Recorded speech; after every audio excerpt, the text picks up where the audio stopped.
Isang masarap at masustansyang vegetable dish ang niluto ko for today. Itong recipe na to ay nag-originate sa bayan ng Ilocos. So, this is composed of different vegetables na usually ay makikita lamang or maitatanim sa ating mga backyard. Maganda talaga na nagugulay din tayo. Dapat nga, everyday meron tayong gulay for fiber. At saka syempre, para na rin sa mga nutrients na meron sa gulay. So, yan. Niluto ko na. Naglagay na ako dyan ng tubig sapat. And then, naglagay na ako ng bagoong. So, 7 tablespoons na bagoong. Depende na yan kung gaano kaalat ang gusto nyo.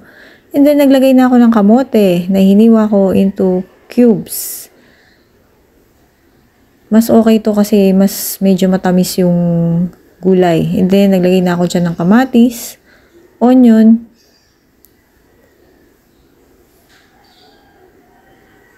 tapos green na sili na hinati ko na. And then, naglagay ako ng konting bechin. Tapos, tinakpan ko na at pinakuluan. Nang kumukulo na, inilagay ko na yung bunga ng malunggay. So, yan, tinanggal ko na yung balat. Tapos, hinati-hati. So, napaka-nutritious din itong bunga ng malunggay. At ang sarap. Tapos, tinakpan ko ulit at pinakuluan. Nung kumukulo na, inilagay ko na rin ang ibang gulay. Tulad ng talong. So, yung talong na ginamit ko dito ay mga bilog na talong. Na fresh din. Tapos, nung kumulo na rin, nilagay ko na yung patola.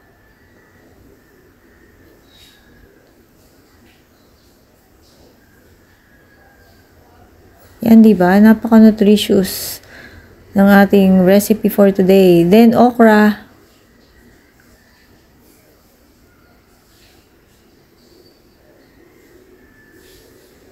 Tapos, nilagay ko na dyan yung talbos ng sitaw. Tapos, yung bulaklak ng kalabasa. Gustong gusto ko yan. Sabagay, gusto ko naman lahat ng gulay na to kasi mahilig din ako sa gulay. Kumulo lang ng konti at nilagay ko na yung pritong isda. So, any isda naman ay pwede. Tulad ng bangus, ng tilapia. Pwede rin namang hipon ang ilagay nyo dyan.